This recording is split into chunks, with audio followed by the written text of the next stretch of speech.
Alright, y'all, let's get into Still Over It. Y'all ready? It's lit. I came to vibe, you came to function, just do that, baby. Don't worry about nothing, no. What's good, y'all? It's your boy Bright here, the R&B kid, and I'm back again with another episode of On the Bright Side TV. Welcome back, y'all. Hope you're doing very well. Like you saw the title, I want to talk about Summer Walker's new album, Still Over It. Man, what a moment this album has been, and I think will be for a long time to come. So let's talk about it. Summer Walker finally dropped her sophomore album, Still Over It, last Friday on November 5th, 2021. On LVRN and Interscope. This is the follow-up album to her debut album, Over It, which dropped in the fall of 2019. And since that album came, that was a whole moment in that time as well. That was an amazing moment when that album dropped. And ever since then, she's, pretty much had this big dramatic breakup with London on the Track, her boyfriend and the main producer for that album, and her baby daddy, because she now gave birth to a daughter, I think sometime last year, or maybe early this year, I think. No, sorry, it was early this year she gave birth to her daughter. So she's had a lot of changes happen since her first album, a lot of things that she could write about on this album, and she definitely did, which we'll talk about. So yeah, man, I'm really excited to talk about this album. This is definitely one of the biggest, and I'd say definitely one of the best R&B albums of the year so far. I'm so happy for this moment, not only because this is an album where I feel like Summer really allowed all the scorned women and men out there to really have an album for them, which I love, because I feel like everyone needs an album for them, and Summer really she put her whole life on wax on this album, and I feel like all the scorned women and men out there can really relate to this album, and this is the album that's for them. This is gonna be their baby. This is their album that they can connect to, with Summer's own story and her songwriting and her beautiful, emotive, storytelling throughout this album. She gave all the scorned women and men out there enough to be able to relate to and really, kind of get therapy to. So shout out to Summer and her team for that. And also, I just want to shout out this album and the moment that this album is really for R&B right now. And I have to talk about this because as someone who, R&B is my life, R&B is my world, I'm so happy and so proud to see an album that's about to be #1 on the Billboard 200. I think it should be announced today. And really, this album is one of the albums that really is one of the biggest albums of the year. She has one of the highest debut weeks of the year in terms of her sales units. And this album is one of the biggest cultural moments of the year. And this is an album that's not really diluted R&B. It's not pop R&B. It's not alternative R&B. It's just straight up regular gutter from the heart, hood R&B, like just real regular R&B, and I love that. Like we've had this narrative for a long time now that I think is kind of corny and a little bit simple, that R&B is dead and R&B is not as commercially viable as it used to be. And there's a lot of truth in that, definitely, for sure, over the years, especially as we look at the past decade. But at the same time, I think we don't think about and we don't have enough attention on moments like this and albums like this. We have an album by this regular ass, around the way girl making these these hood tale songs, these R&B songs that are not diluted in pop. Like I said, they're not diluted in alternative vibes. It is regular R&B, and it's running the game right now. We don't talk enough about moments like this, and I'm so happy to see an album like this. That's about to be #1. That's hopefully about to have a lot of hit songs coming off of it. By this, like I said, like this around the way hood girl from Atlanta running the game right now. We don't see this enough, and I'm so happy for Summer, and I'm so proud of this moment for R&B, for my genre, the genre that I go hard for, the genre that I love, that is my life. It feels so good for us to finally be back in the conversation in a major way, and I love that Summer is showing the world, showing the music industry that R&B is not dead, and it's not, not commercially viable. Like, I'm tired of that narrative. Like, the consumers, we have it in our power to make whatever we want to make commercially viable and hot and relevant to the culture. So, I love that the world is really rocking with Summer right now, and the industry is seeing that we can invest in regular, around the way R&B artists that can come through and just kill the game like Summer's doing right now. So I love that. So proud of Summer, so proud of R&B, and I love that we're having this moment right now, because I want to see more of it happening as we go into this decade. In terms of credits and features and stuff like that, we got 20 tracks on this album. We got features from Cardi B, JT the City Girls, SZA, Ari Lennox, Lil Durk, Pharrell, Omarion, Sierra on Sierra's Prayer. A lot of songwriters. In terms of producers, we got a lot of people on this album compared to Over It. We got people like Sean Garrett, Booby, Buddha Bless, let's see, OG Parker, Hitmaker, Archer, Killer B, Slim Wave. We got people like, 1985, the Neptunes on the track, DJ Camper, Ninth Wonder, a lot of people. And also, obviously, London on the track, which I want to talk about real quick because I'm not really sure if London on the track actually did produce this album or not. If you look at the credits, I was under the impression that he produced like half of this album, and to me that would have made sense because even though Summer and London broke up, I still thought they have such a good chemistry as I thought they still would have tried to make music together. But I wouldn't have been surprised if they didn't make music together because they broke up. But Summer is alleging that London did not actually work on this album at all. She's alleging that he actually just put his name on the credits just to put his name on the credits so he can get clout off of this album, but that he didn't actually make any of the music and he didn't really co-write any of these songs. So I don't know what the truth is. Y'all let me know what y'all think about this. To me, it will make sense because even though a lot of these songs sound similar to all the songs that we heard on Over It, a lot of these songs do sound different as well. So to me, it would make sense if London didn't actually produce a lot of these songs. But if you look at the credits, he's on like half this album. So I don't know what to believe. I could believe that London did help with this album, but I also could believe that he didn't. And if that's the case, that's messed up completely. London, if you did not work on this album, bro, there's no reason why you should put your name on these credits. That's completely messed up, especially with this being your baby mama, and especially with y'all having the history and the drama that y'all have had. If you don't actually work on this album, then why is your name on these credits? That's a little bit messed up in my opinion. But let me know what y'all think about this story because I don't know who to believe. I don't know what's the truth. But if London did work on this album, then he worked on like half of it. But if he didn't work on this album, then that's some drama for that ass. So let me know what y'all think about that. Alright, y'all, but let's get into the album. Y'all ready? Let's go. Alright, so in terms of overall thoughts on the album, I think for me, what I want to talk about in terms of what I love about this album is definitely the songwriting, the emotion, and just the way they really executed and arranged the whole thing. I just think this album really was a beautiful package as a body of work. And like I said, the songwriting to me, I think, was the true star of this album. Summer had a lot of help, obviously, from great songwriters, but just the essence of what Summer was able to paint on this album in terms of her breakup with London and just everything that's been going on in her life, as she's gotten bigger as an artist, became a new mom, broke up with like the love of her life and just all this other stuff. You can just tell that Summer really took her time to make sure she really was able to express everything going on in her life in such a beautiful and poetic and realistic and relatable way. And a lot of the songwriting on this album is so dope. It's so heartfelt, it's accurate, and it's personal, but it's, like I said, it's still relatable and gentle for the average listener to be able to like connect to it and be able to like vibe off of it and like relate. That's not an easy balance to really achieve, and I feel like Summer Walker really achieved that balance beautifully, her and all the other songwriters. To me, the songwriting was so vicious throughout some of these tracks. All these tracks were savage, they were real as shit. Like Summer didn't hold back in terms of how she felt about her breakup with London and just other stuff going on in her life. She really took the time to just put on wax so many emotions and just her perspective about so many things going on in her life in a beautiful way. And I really think the songwriting for this album was the true star of this album. The production was great, her singing was great, but to me, was the songwriting, I think, was what will make this album a classic, as time goes on. I think this album is already a classic, just like Over It was. I don't know if this album is better than Over It. I think that's something that we'll need to kind of think about as time goes on. But I think this album is just as good as Over It. Maybe if not just as good, maybe Over It is a little bit better than this album, but I think this album is kind of just as good. I think that'll be a conversation that'll be better had as more time goes on in terms of whether or not this is better or just as good as Over It or whatever. But in terms of the songwriting, I think just like Over It, she did a great job in the album as well, but the songwriting on this album in particular was really great. Not on every track, but on most tracks, the songwriting was just like, wow, like you could tell Summer took her time to put that sauce on these lyrics and really make sure she got her shit off.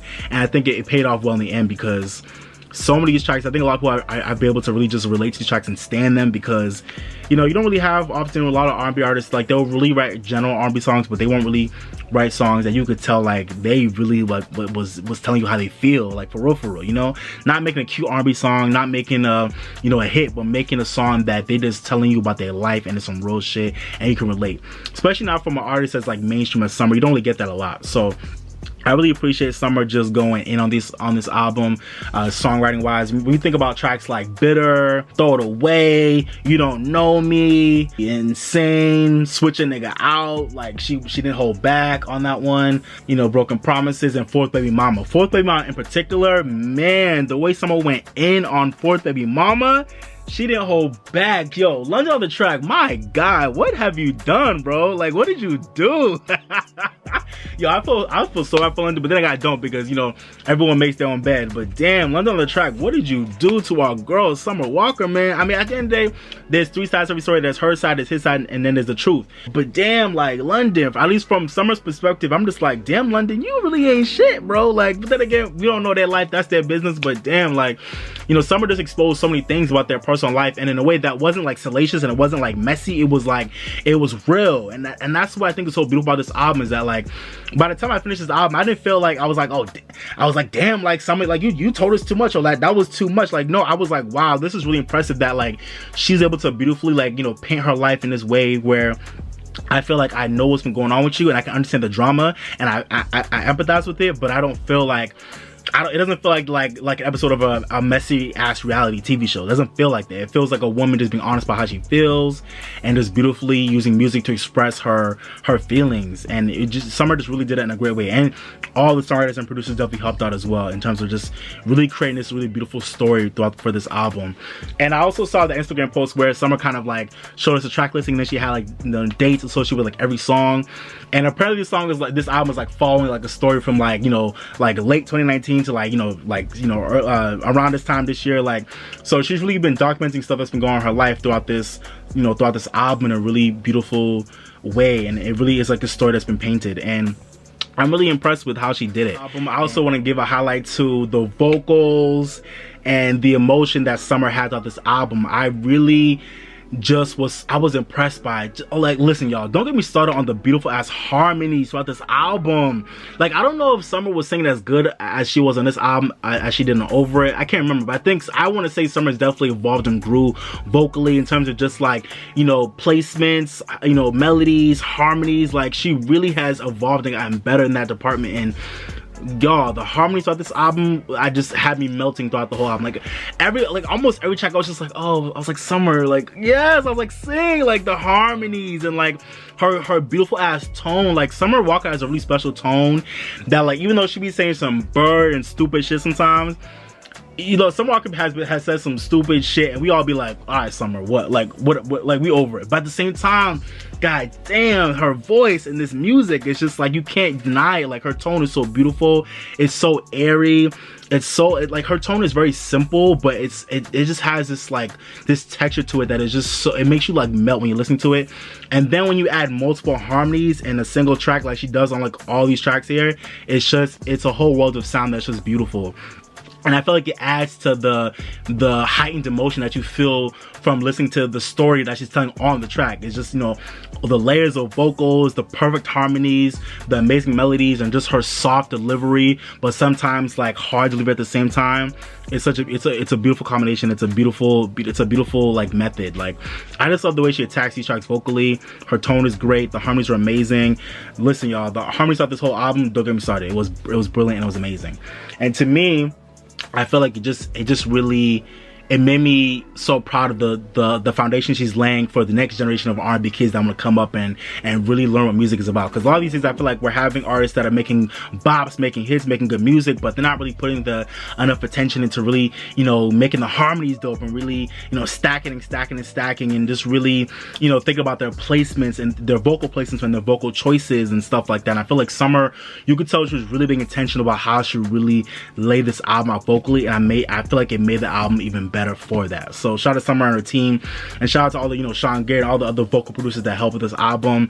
It really made this album just feel like that gutter, real, you know, real homegrown, you know, country around the way R&B that is just from the soul, and it's just so fulfilling for the soul. So amazing job with that. But going off of that, in terms of some critiques for the album, one of the critiques that I did have for the album, in terms of talking about, you know, the vocal nature of the album, while I think Summer sang her ass off on this album, I think one thing that I think is kind of holding Summer back a little bit is her enunciation with some tracks. I think the best example of this is X for a Reason, which is actually still one of my favorite tracks on the album, and I love the song. I don't know why y'all didn't give it this song time of day. I love X for a Reason. I think it's a great track. But I think the reason why it's not connecting with a lot of people, I think the reason why some people are not really, you know, are not really on board with X for a Reason, is because of her enunciation. And I think there might be some other examples of this throughout the album, but I think the one that's coming off my mind right now is X for a Reason. In terms of like, even though she sounds so good on the song and you know, it's a bop, the production is great, I think her enunciation wasn't as good as it could have been in some parts of the song. And also the structure of the song, in terms of like having like, you know, vocal breaks and pauses in the right place and stuff like that, it kind of just felt like it kept like the song just kept on going with her just going and going and going and going, and it didn't really have that structure that kind of made it like feel like it could be a classic R&B hit for years and decades to come. You know what I'm saying? I love X for a Reason. I feel like it's a great song for the moment, but I don't know if it'll still hit like 20 years from now, because it just has this structure that's very like loose and free, and she's kind of just like, you know, and I'm spreading the time around the black is gone. Like, it doesn't feel like she really like structure that song so it could be like a hit, you know what I'm saying? And there might be some other examples of that on this album, maybe not to the same degree, but I think that's one critique I have for the album, is I want, even though she's amazing with her tone and her harmonies and her melodies, I want Summer to get better with just, you know, enunciating better, taking breaks better in certain places, and just learning how to like make more of like a hit, if that makes sense. You know what I'm saying? Like, you know, there's a science to making a hit, so I want Summer to kind of work on that. Even though a lot of these songs are vibes, they're all amazing, I want somebody to really work on making songs that'll be like hits, if that makes sense. Not a major critique, not a major issue for me, but something I noticed on the album that I just wanted to point out for y'all. And also another thing I really didn't like about the album, it wasn't a big thing, but I felt like some of the best songs in the album were like way too short, and I was mad about it. And that's obviously the theme for this time and for this generation, so I'm kind of used to it at this point. I'm used to it, but at the same time, I was really hoping someone would have like made some of the best songs longer. Like some of the best songs, I was like, oh my god, I was like, yes, and then like, it cut off after like 2 minutes and some change. I was like, damn, like that's one of the best songs on the album, and it's mad short. Like songs like Throw It Away, Circus, That Right. It's like some songs are just like way too short, and it's like, oh, this song was hitting, and it's too short. But that didn't happen a lot, so it's not a big deal. So okay, last critique I have of this album, I don't know if anyone else feels the same way, but I think the major issue I have with this album, besides the little things that it's mentioned, was the fact that it's not really an issue, because it doesn't actually bother me, but it's something that I kind of wish was different, and because I really would have been interested to see how this album could have been possibly even better if this had happened. But I feel like a lot of these songs on this album are very similar conceptually, and they're all talking about the same thing, which is her dealing with the fallout of her and London's breakup, and her trying to come to terms with her celebrity and her newfound status, and being a new mom and stuff like that, and being done wrong by London, and just, you know, these niggas ain't shit, and I'm gonna level up, and I've been hurt, but I'm cool, I'm gonna move on. Like, you know, all that's like the theme for all these songs, and it's a vibe, right? Like, we love that. Every song is a vibe, and every song to me just feels like another version of another song on the album. And with every song being great, it doesn't make it like it's not like something that I hate, but I kind of do wish that Summer kind of broke up the monotony of the concepts on the album a little bit. Mind you, the album is called Still Over It, so we already know what we're in for. We already know what the vibe is gonna be, so that's cool.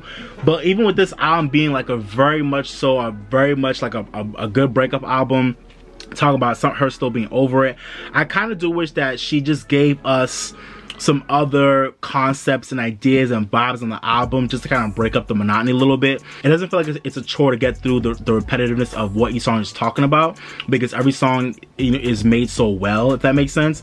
But even though this album is done so well, even though all these songs are made so well, it kind of would have been cool to see her have more of a variation in vibe, and it would have been cool to see her maybe play with more like unique mainstream producers that would have given her like a different sound while still being R&B at its core, maybe giving her a different type of sound, or maybe working with like different songwriters that would have given her like, you know, unique ideas for the structure of a song or for the idea of a song, you know. And I kind of wish she talked about other stuff besides her just being wronged by London and her being this phase of her life where she's still over it, you know.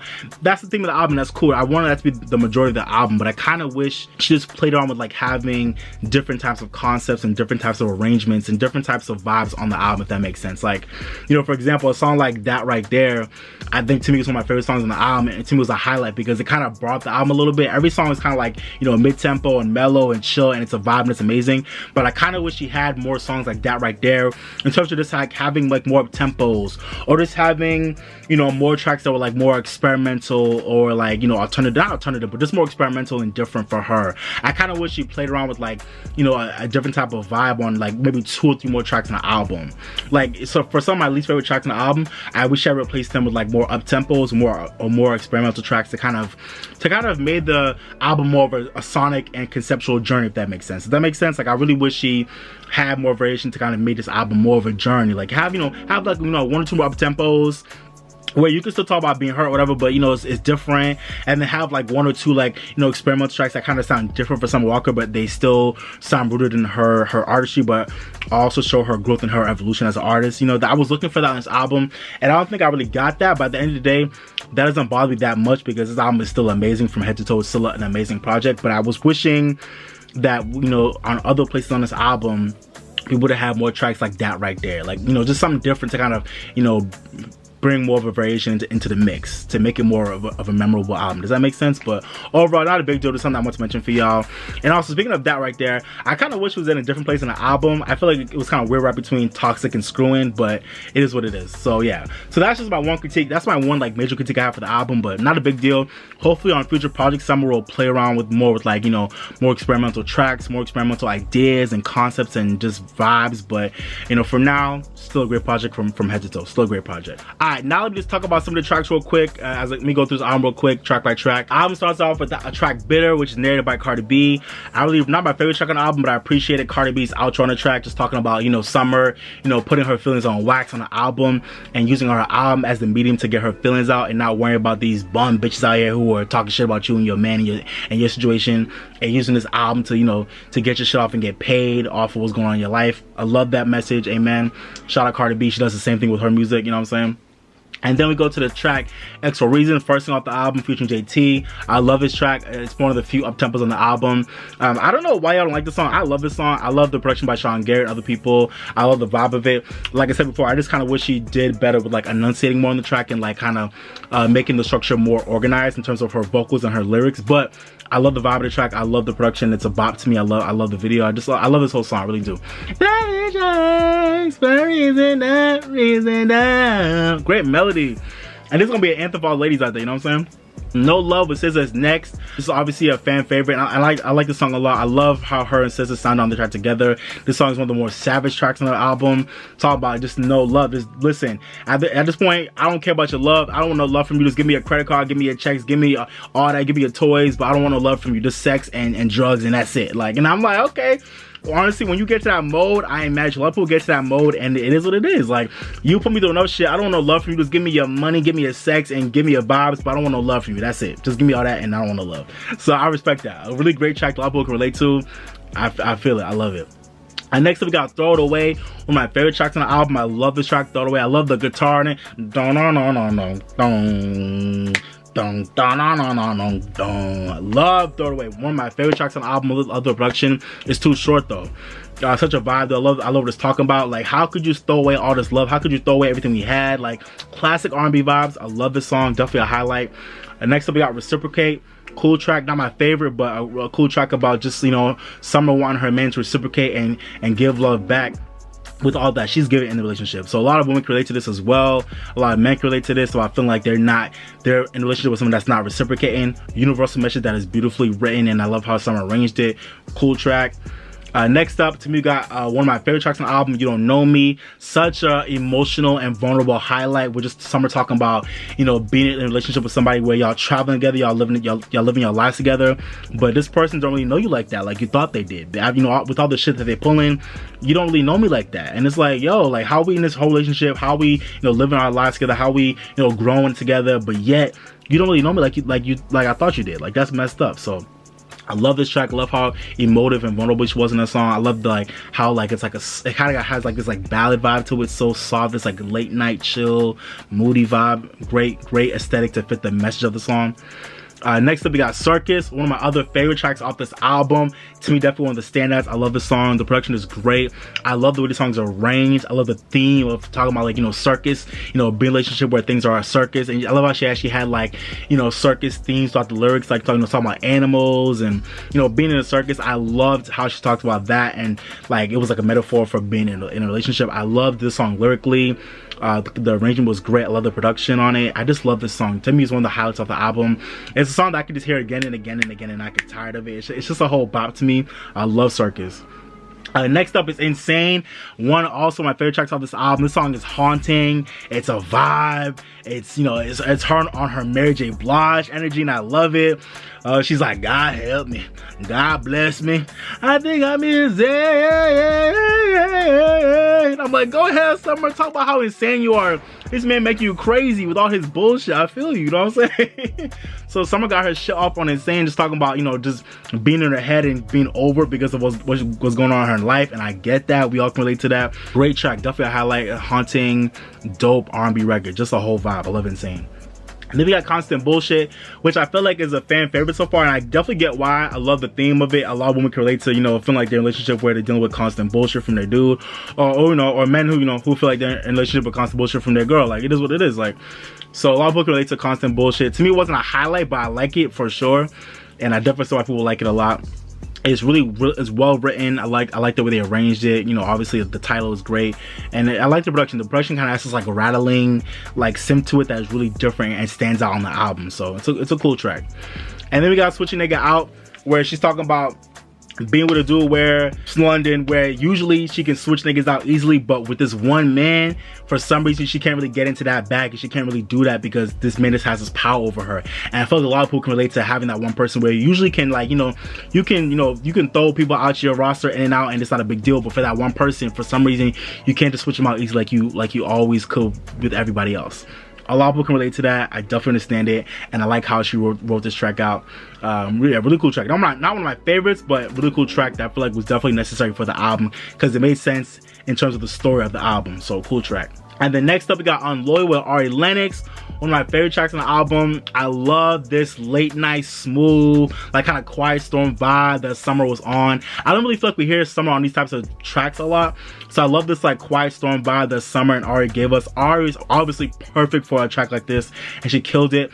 My only beef with this track is I kind of wish we heard them sing together, because you know, Summer went first and then Ari finished out the track, but I wish we heard them kind of collab and duet together on this song, because I feel like it would have been magic. Kind of how, like, you know, Jasmine and Ari duetted on it. I would have loved that for this track, but it is what it is. It's cool. Unloyal still is a highlight. I love the production on it. It's so smooth and sexy, and it helps with the savage nature of the song with Ari and Summer just talking about, you know, proudly being unloyal to their dude because he can't get it together, and it's like I'm gonna move on, I'm gonna do my thing, I'm gonna be unloyal, and it is what it is. I guess I'm unloyal, I guess I'm untrue. You gotta deal with it because you don't got your shit together. So I'm gonna be unloyal, and it is what it is. And a lot of people can relate to this track. I feel like Summer's gonna have Instagram captions for days for all her fans on this album. Like, she really gave her fans Instagram captions for days, and they're gonna be fed for a long time to come with this album. So shout out to y'all for that. Hey, can we talk about the saxophone on Unloyal? That sax solo towards the end of the track, amazing. Like, yo, that sax on Unloyal, amazing. I'm telling you, it really had this like Quiet Storm vibe to it that was just so dope, and to me, it made it one of the standouts on the album. I love Unloyal. That sax solo was insane. All right, next up we got Closure. To me, not one of my favorite tracks on the album, but definitely a cool track that made sense in terms of the story of the album. And it was just her talking about wanting closure, I guess, you know, kind of having wanted closure, but she didn't get it and stuff like that, you know. So a really cool song. I really love the old school feeling with the melody and with the arrangement of Closure. I feel like this is one of those tracks that sounds like it could have came off of like a classic 2000s album. So yeah, I really love how it has like this like old school kind of throwback feel. Like, it has like a 90s to 2000s feel to it that I really like. So shout out to Closure, definitely has this throwback feel that I love on it. And then next up we got Toxic with Lil Durk. To me, one of the other standouts off this album. I love Toxic with Durk. I love the melody, the arrangement. I love Durk's verse on the song. I love Durk's verse. It was so good. I love what he was talking about. I just really loved his bars on his verse. It was so great. And then Summer sounded great on the track as well. Just talk about, you know, being in a toxic relationship, but, you know, just kind of living with it and it being nobody's business besides y'all's. And I respect that stance. Like, you know, some people are in relationships that are not as healthy as they could be, but sometimes, you know, it just is what it is. Sometimes people gotta work through their shit with each other, and it's nobody's business, and I respect that stance. At the end of the day, please, if you're in a toxic relationship and if you want help, go get help from your friends, family, you know, wherever you can go get it, you know, from professionals. But if you're in a toxic relationship where it's a little toxic, but, you know, y'all just figuring it out, then all right, figure y'all shit out, and, you know, tell people to stay out y'all business. I respect that. But sometimes, you know, Sometimes it's like that. But also, I don't want y'all to think that being toxic and staying in toxicity is healthy either, because that's not healthy. But in terms of the vibe of the song, I love the song. I love the way it sounds. I love the way it's produced. I love the way they arranged it. I just love the lyrics of it. It's one of the songs that I can hear again and again and again and I get tired. I really love the vibe of this track. To me, it's definitely a standout. I love Toxic. And then we get That Right There with Pharrell and the Neptunes. Listen, man, That Right There, I think a lot of people don't really like the song, and I get it, but I love That Right There. I think it's a whole bop. I really love that this song kind of broke up like the mellow, chill, sleepy, like, you know, kind of, you know, I've been done wrong vibes on the album. And it gave Summer a song to just like, you know, to get on her fly flex shit. And I love that. I wish we had like 2 or 3 more tracks like that on this album to kind of balance out the oh, I've been wronged vibe, like I said before, but it is what it is. I love That Right There. It's a whole bop that takes me back to the 2000s in the best of ways. I love the sauce that, you know, the Neptunes put on this track in terms of production. It's bouncy, it's light, it's airy. And then Summer with her very carefree vocals and lyrics on this track, which is fun. I love the harmonies throughout this track. It's just a really fun, bright track that just feels good. I feel like I can see like a bunch of girls like dancing to this track, like making up choreography to this track. I really love for That Right There to become a single at some point, but it probably won't. But I would love for it to become a single because I feel like it just should be. It's a great track. But yeah, man, shout out to That Right There. And then we get Screwing with Omarion. Definitely the sex anthem on this album. Probably this is like the one track dedicated to just screwing, effing on the album. And it was really great. Shout out to Omarion. Omarion is obviously a great pick for the song because Omarion being his freak shit as well throughout his music. So he was a great pick for this track. And he killed it vocally. Vocally, he wasn't playing with y'all. He came and did his thing with Summer. They both was singing their asses off and just talking about that good screwing, and it was amazing. Shout out to both of them. To me, this was like a highlight of an album, but definitely a track that I was glad was on here because vocally, you know, in terms of like, you know, just R&B, this is a great track, you know, with you know, having a man and woman just duet talking about just effing and screwing, but in a really like, not salacious, but really poetic and beautiful way. Amazing. And then we get Broken Promises. Not my favorite tracks on the album, but definitely a track that a lot of people are probably gonna relate to and really appreciate because of what it's talking about in terms of just, you know, having all these, you know, aspirations and ideas for a relationship with someone you were in a relationship with, and then, you know, promises got broken and people didn't really follow through on what they said they were gonna do for you in the relationship. So really a cool track that a lot of people can probably relate to, but not my favorite. I could do without this track on the album, but I definitely understand why it's here, so it's cool. Then we get Session 33, which is, you know, one of the only acoustic tracks on the album. Kind of like, I forgot what track was that on Over that was acoustic. Was it Fun Girl? I think it was Fun Girl. Yeah, so, you know, I feel like Summer's gonna have this trend of always having like at least like 1 or 2 tracks on the album that like are just her and her guitar acoustic, and I love that. So Session 33, great track with her just airing out all her dirty laundry with her in London, just talk about her feelings about everything that went wrong and just all types of stuff. It was amazing. She put everything on wax in a beautiful way, like in like 2 minutes. It was amazing. You know, just giving us that good raw vocal with her and just her and her guitar. It was so intimate. It was beautiful. Loved it. And then we get Fourth Baby Mama Prelude, which I didn't need on this album. I don't know if that was Ninth Wonder singing. It was somebody singing. It was some guy singing. To me, it wasn't bad. I didn't need it. I didn't really care about it. But it was a cute little prelude for Fourth Baby Mama, which is one of the last highlights for me off the album. This is a song where she was just going in, like I said before, about talking about her London shit, just going in about being the fourth baby mama and all the shit she's going through with London and all you know, his other baby mamas and just their drama. She aired this dude out on this song. I was like, damn, Summer. I heard that track, I was like, yo, she went in, but in the best of ways, because I appreciate the vulnerability and the transparency. You know, I appreciate that from an artist. It takes a lot to do that, and she put it all on wax. I loved it. It was amazing. And then lastly, Sierra's Prayer ends out the album with Sierra just, you know, showing what was her prayer to get Russell Wilson. I love the prayer. It was great. It was amazing. All the women, I know for a fact that as soon as this album dropped, all the women got on their knees that night and like they recited Sierra's prayer, and I'm not mad at y'all. I get it. Listen, for a man like me, I feel like I'm a gem. I feel like I'm a good man. You know, I got my shit together. I'm a good dude. So I'm not pressed by this album. I'm not pressed by Sierra's prayer because I'm gonna be Sierra's prayer for somebody. So it is what it is. I'm just saying it. It is what it is, man.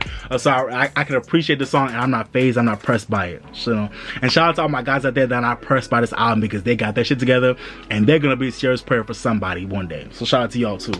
So yeah, man, that's the album. I'll end off by saying my favorite tracks on the album, which I think you already know.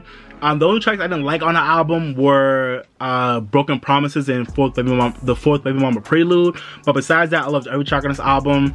But my favorite tracks on the album are definitely X for a Reason, No Love with SZA, Throw It Away for sure. I love that track. You Don't Know Me, Circus for sure. I love Circus. Insane, definitely. Unloyal with Ari Lennox for sure. We also got Toxic with Lil Durk. I love that song. That Right There, love that song. Session 33 and Fourth Baby Mama. Those are my favorite tracks off the album. So let me know what are y'all favorite tracks off the album as well. And in terms of my rating for this album, I feel like to me this rating makes sense. I'm gonna give this album a 4 out of 5 stars. I feel like that feels perfect for this album. 4.5, I think would have been a little bit too high. And this album to me is definitely nothing less than a 4. This album is amazing, so I'm gonna give it a 4 out of 5 stars. But let me know what y'all think about my rating down below. Alright y'all, so that was my review of Summer Walker's new album, Still Over It. Hope y'all enjoyed the review. Let me know what y'all think about the album down below. Do y'all love it? Do y'all hate it? Do y'all think it's okay? Y'all think it's, you know, it's in the middle?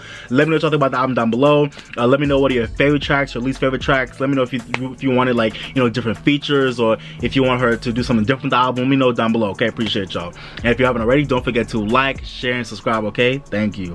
And like I always say, guys, live your best life, drink more water, stay woke, and if you're mad or sad, go listen to your favorite song, make you feel better, okay? Go listen to your favorite song. Alright, y'all, but this has been your boy Bright, the R&B Kid. Thank y'all for watching, I appreciate it. But for now, I'm signing off, baby. Bye, y'all. Peace. I came to vibe, you came to function, just do that, baby.